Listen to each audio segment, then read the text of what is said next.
ਬਿਸਮਿਲ੍ਲਾਹਿਰਰਹਿਮਾਨਿਰਰਹੀਮ। अस्सलाम वालेकुम जी आया ਨੂੰ ਰੈਕਸ ਕਿਚਨ ਵਿੱਚ ਸਾਰੇ ਦੋਸਤਾਂ ਨੂੰ ਖੁਸ਼ ਆਮਦੀਦ। ਰੈਕਸ ਕਿਚਨ ਵਿੱਚ ਅੱਜ ਬਣੇਗੀ ਚਿਕਨ ਨਿਹਾਰੀ। ਨਿਹਾਰੀ ਬੱਕਰੇ ਦੇ ਗੋਸ਼ਤ ਦੀ ਵੀ ਬਣਦੀ ਹੈ, ਬੜੇ ਗੋਸ਼ਤ ਦੀ ਵੀ ਬਣਦੀ ਹੈ, ਬਹੁਤ ਅੱਛੀ ਬਣਦੀ ਹੈ, ਲੇਕਿਨ ਅਸੀਂ ਅੱਜ ਚਿਕਨ ਨਿਹਾਰੀ ਬਣਾਵਾਂਗੇ। ਨਿਹਾਰੀ ਬਹੁਤ ਅੱਛੀ ਔਰ ਟੇਸਟੀ ਡਿਸ਼ ਹੈ। ਬੁਨਿਆਦੀ ਤੌਰ 'ਤੇ ਦਿੱਲੀ ਔਰ ਲਖਨਊ ਦੀ ਡਿਸ਼ ਹੈ। ਹੁਣ ਇਹ ਪਾਕਿਸਤਾਨ 'ਚ ਵੀ ਬਹੁਤ ਖਾਈ ਜਾਂਦੀ ਹੈ। ਇੱਕ ਆਮ ਸਰਵੇ ਦੇ ਮੁਤਾਬਕ ਕਰਾਚੀ ਦੇ ਵਿੱਚ ਸਭ ਤੋਂ ਜ਼ਿਆਦਾ ਖਾਈ ਜਾਣ ਵਾਲੀ ਡਿਸ਼ ਜਿਹੜੀ ਹੈ ਉਹ ਨਿਹਾਰੀ ਹੈ। ਨਿਹਾਰੀ ਚੂੰਕਿ ਸਵੇਰ ਦੇ ਨਾਸ਼ਤੇ 'ਚ ਖਾਈ ਜਾਂਦੀ ਸੀ, ਇਸ ਵਾਸਤੇ ਇਹਨੂੰ ਨਿਹਾਰੀ ਕਿਹਾ ਜਾਂਦਾ ਹੈ, ਕਿਉਂਕਿ ਨਿਹਾਰ ਲਫ਼ਜ਼ ਤੋਂ ਇਹ ਨਿਹਾਰੀ ਬਣਿਆ ਅਤੇ ਨਿਹਾਰ ਅਰਬੀ ਜ਼ਬਾਨ ਵਿੱਚ ਸਵੇਰ ਨੂੰ ਕਹਿੰਦੇ ਆ। ਅਤੇ ਆਓ ਫਿਰ ਸ਼ੁਰੂ ਕਰੀਏ। ਸਭ ਤੋਂ ਪਹਿਲੇ ਇੱਕ ਕੱਪ ਆਇਲ ਦਾ ਪਾ ਕੇ ਅਸੀਂ ਇਹਨੂੰ ਗਰਮ ਕਰ ਲੈਂਦੇ ਹਾਂ।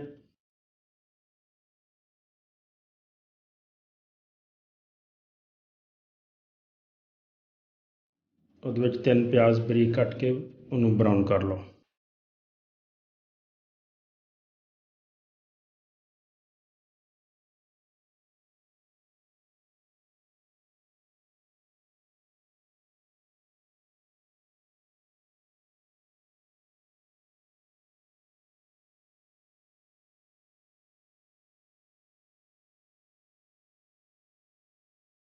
ਜਦੋਂ ਪਿਆਜ਼ ਬਰਾਊਨ ਹੋ ਜਾਣ ਤਾਂ ਉਹਨੂੰ ਜਾਲੀ ਨਾਲ ਬਾਹਰ ਕੱਢ ਲਓ, ਕਿਉਂਕਿ ਅਸੀਂ ਬਰਾਊਨ ਕੀਤੇ ਹੋਏ ਪਿਆਜ਼ਾਂ ਦਾ ਪੇਸਟ ਬਣਾ ਕੇ ਪਾਵਾਂਗੇ।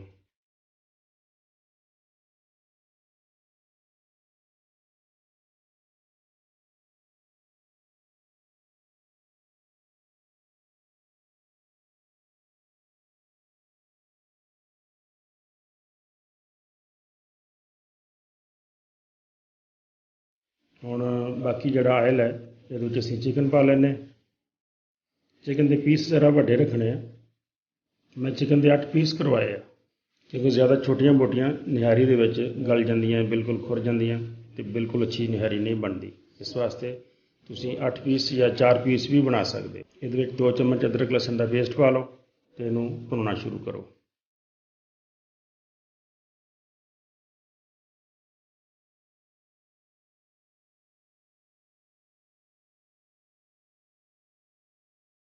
ਅਤੇ 1 ਚਮਚ ਇਹਦੇ ਵਿੱਚ ਮਿਰਚ ਦਾ ਪਾ ਲਓ,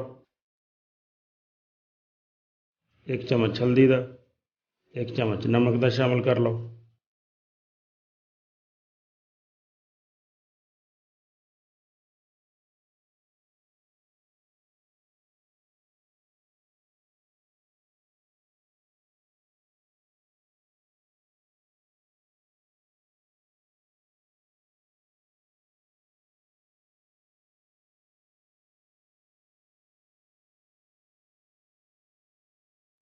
ਹੁਣ ਅਸੀਂ ਪਿਆਜ਼ ਦਾ ਪੇਸਟ ਬਣਾ ਲੈਂਦੇ ਹਾਂ, ਜਿਹੜਾ ਅਸੀਂ ਬਰਾਊਨ ਕਰਕੇ ਰੱਖਿਆ ਸੀ।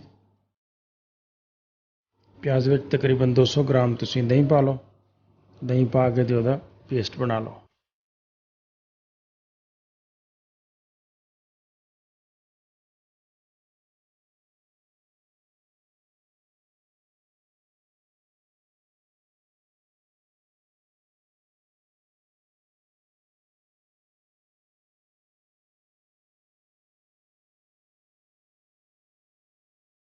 ਪੇਸਟ ਸਾਡਾ ਤਿਆਰ ਹੋ ਗਿਆ।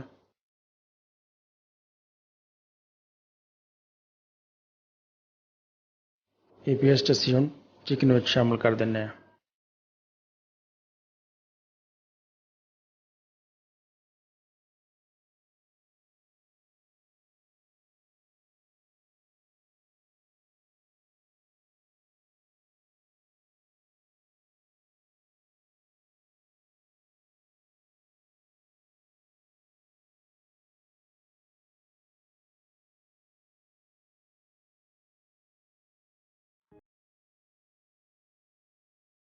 ਥੋੜ੍ਹੀ ਦੇਰ ਗੋਸ਼ਤ ਨੂੰ ਹੋਰ ਭੁੰਨ ਲਵੋ ਅਤੇ ਹੁਣ ਅਸੀਂ ਇਹਦੇ ਵਿੱਚ ਨਿਹਾਰੀ ਮਸਾਲਾ ਪਾਵਾਂਗੇ। ਹੋਮਮੇਡ ਨਿਹਾਰੀ ਮਸਾਲੇ ਦੇ ਅਸੀਂ 4 ਚਮਚ ਪਾ ਰਹੇ ਹਾਂ। ਇਹ ਆਪਣਾ ਤਿਆਰ ਕੀਤਾ ਹੋਇਆ ਨਿਹਾਰੀ ਮਸਾਲਾ ਹੈ।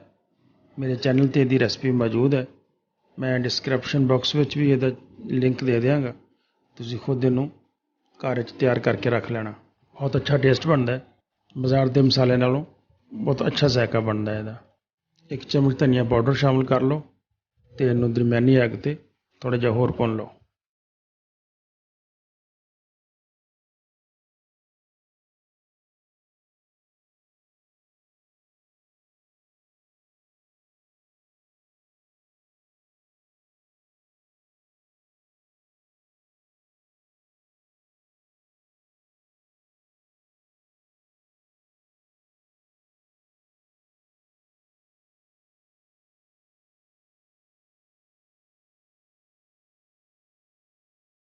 ਗੋਸ਼ਤ ਸਾਡਾ ਕਾਫੀ ਭੁੱਜ ਗਿਆ ਹੈ।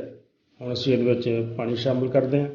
5 ਤੋਂ 6 ਗਲਾਸ ਪਾਣੀ ਦੇ ਤੁਸੀਂ ਇਹਦੇ ਵਿੱਚ ਸ਼ਾਮਿਲ ਕਰ ਲਓ ਅਤੇ ਇਸ ਨੂੰ ਢੱਕਣ ਦੇ ਕੇ ਤਕਰੀਬਨ ਕੋਈ ਅੱਧਾ ਘੰਟਾ ਜਿਹੜਾ ਹੈ ਉਹ ਪੱਕਣ ਦਿਓ ਤੇਜ਼ ਅੱਗ 'ਤੇ।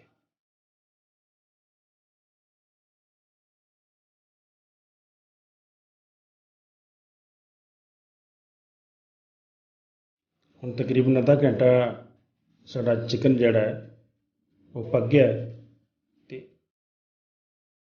ਹੁਣ ਅਸੀਂ 4 ਚਮਚ ਆਟੇ ਦੇ ਲੈਣੇ ਆ। ਉਹਦੇ ਵਿੱਚ ਥੋੜ੍ਹਾ ਜਿਹਾ ਪਾਣੀ ਸ਼ਾਮਿਲ ਕਰੋ ਅਤੇ ਉਹਨੂੰ ਅੱਛੀ ਤਰ੍ਹਾਂ ਮਿਕਸ ਕਰ ਲਓ। ਮਿਕਸ ਕਰਕੇ ਅਤੇ ਉਹਨੂੰ ਚਿਕਨ ਦੇ ਵਿੱਚ ਸ਼ਾਮਿਲ ਕਰ ਦਿਓ।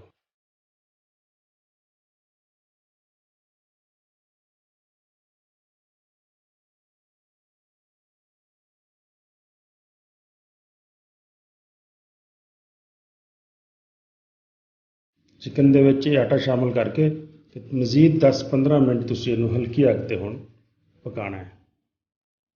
ਅੱਗ ਕਾਫੀ ਹਲਕੀ ਹੋਣੀ ਚਾਹੀਦੀ ਹੈ।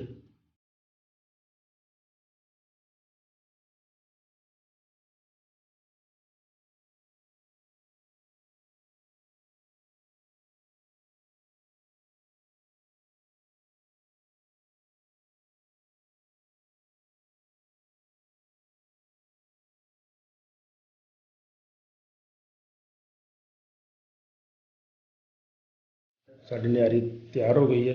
ਅਸੀਂ ਇਹਦੇ ਵਿੱਚ ਹੁਣ ਥੋੜ੍ਹੀ ਜਿਹੀ ਹਰੀ ਮਿਰਚ ਅਤੇ ਅਦਰਕ ਗਾਰਨਿਸ਼ ਕਰਾਂਗੇ